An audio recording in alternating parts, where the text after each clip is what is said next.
A highly infectious virus has just been discovered, more lethal than the recent COVID-19 virus. The most important step in combating the spread of this virus is to create a safe and effective vaccine. This process will bring about many challenges, which will be amplified by the time pressure that comes with a rapidly spreading disease. The first challenge that will need to be overcome is the classification of the virus itself.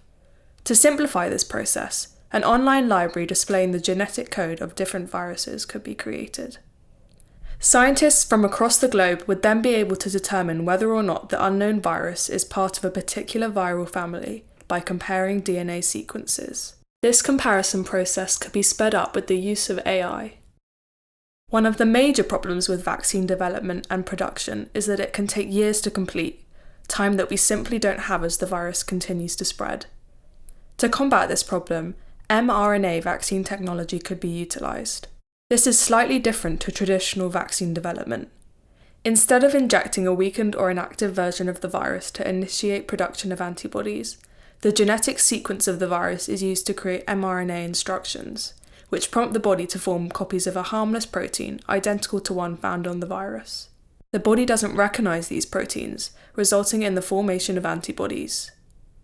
As well as taking less time to manufacture, mRNA vaccines are very flexible. This means they can be edited relatively quickly as and when new variants of the virus develop, improving sustainability of immunity. It's also important to take into account problems with the distribution of vaccines. Unfortunately, not everyone has access to vaccination facilities due to matters such as geographical location and socio-economic status. The fact that most vaccines are managed through a cold chain system also makes transportation costly and ineffective. To improve vaccine equity and accessibility, more funding should be given to organisations that provide vaccines to remote areas and developing countries. Infrastructure that facilitates vaccine distribution could also be set up in some of these places, and more research could be done into heat-stable vaccines. Wastage of valuable vaccines has also become quite a significant problem, particularly as once removed from frozen storage, they have a strict expiry date.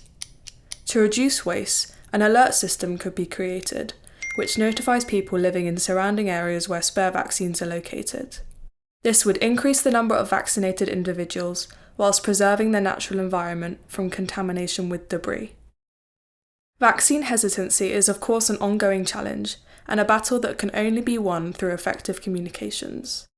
A targeted multimedia campaign would be essential in ensuring vaccine take-up and therefore herd immunity.